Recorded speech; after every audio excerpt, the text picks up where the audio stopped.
At 82 years old, you would think I had learned everything life had to teach. What matters, what fades, and what is truly worth holding on to. But there is one decision I regret more than almost anything else. I moved into a nursing home. At the time, it felt like the right choice. My family encouraged me. They told me I'd be safe, well cared for, comfortable, and I believed them.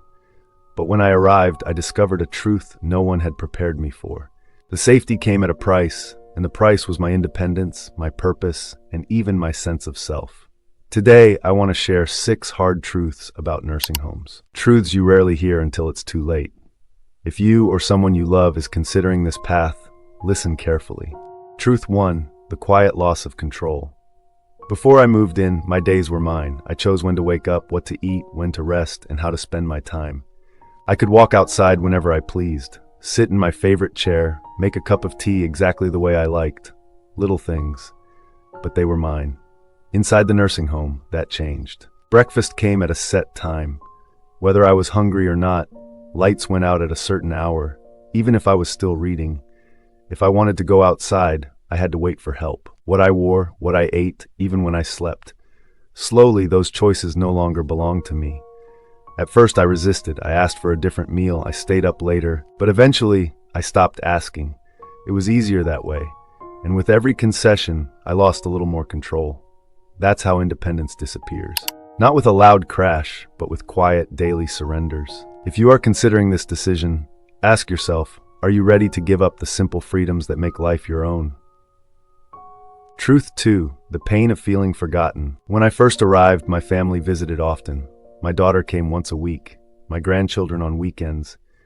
Their laughter made the place feel less cold. But time has a way of changing things. Visits became phone calls. Phone calls became quick check-ins. And then silence stretched longer than I ever imagined. Holidays hurt the most. I remember sitting by the window, hair brushed, dressed in my best, waiting. Sometimes they came late, other times not at all. And though I told myself they were busy, a part of me knew I was no longer part of their world. It isn't that families stop loving you.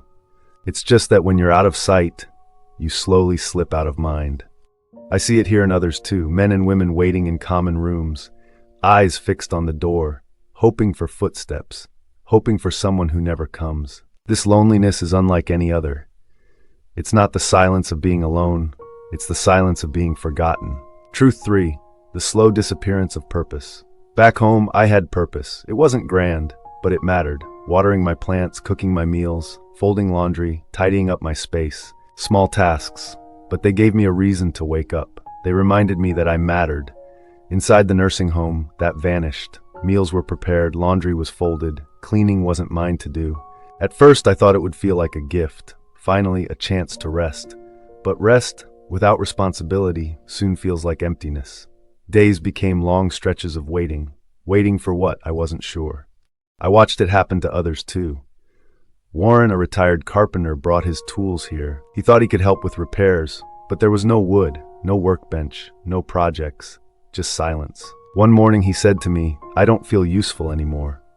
And I knew exactly what he meant. Because when you lose your purpose, you don't just lose your work, you lose your spark. Truth 4, health declines faster than you expect. Before I came here, I was doing well. I wasn't running marathons, but I walked, I cooked, I lived my life. Inside the nursing home, the change was slow, then sudden. Meals brought to my room, no need to climb stairs, no need to lift or bend. It felt like comfort. But comfort has a cost. The things I stopped doing became the things I could no longer do. My legs weakened, walking grew harder, even standing from a chair became a challenge. And I wasn't alone. Brenda was 81 when she moved in, sharp as a tack. She walked the halls every morning, greeting everyone she passed. But slowly her steps shortened. Then came the walker, and then the wheelchair. One afternoon, I asked her to walk to the garden. She looked down and whispered, "I don't think I can anymore." That is how it happens. Not in one day, but in quiet, steady decline. When you stop using your body, you lose it. The more help you're given, the more you depend on it. And soon, the ability to stand on your own slips away. Truth 5, the loss of privacy and dignity.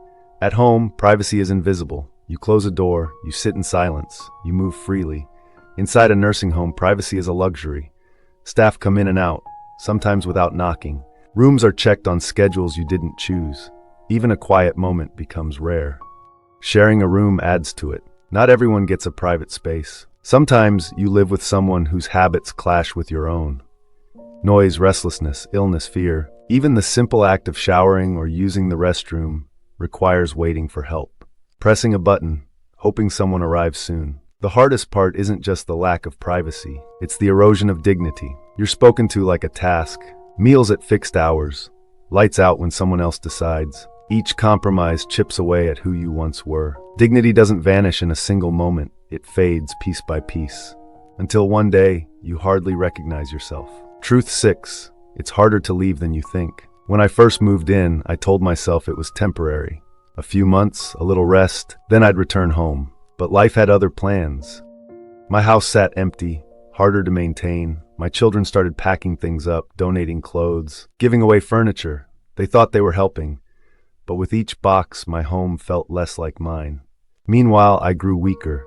The confidence I once had slipped away. Could I cook again? Could I handle errands? Could I live alone? I began to doubt myself. When I mentioned leaving, my family hesitated. "Are you sure you can manage?" they asked. Their concern was real, but so was their doubt.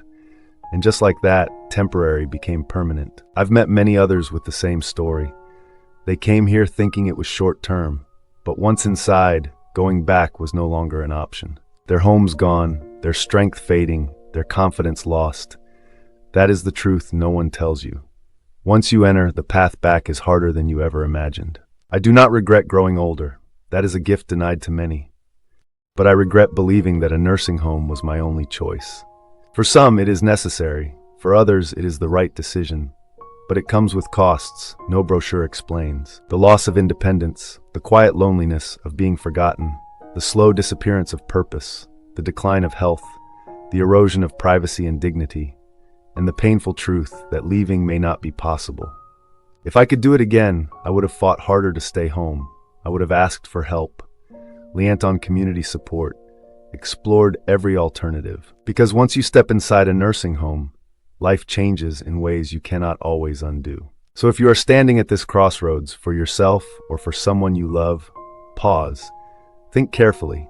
Don't choose this path because it seems easier. Choose it only if it is truly necessary. Because once the freedoms are gone, you will miss them more than you ever imagined. Now I want to hear from you. What did this story make you think about? What will you do differently for yourself or for someone you love? Leave a comment below. Your words might be exactly what someone else needs right now. And if this story touched you, please subscribe, like, and share this video. These conversations matter because dignity matters. Independence matters. And the choices we make in our later years matter more than we realize.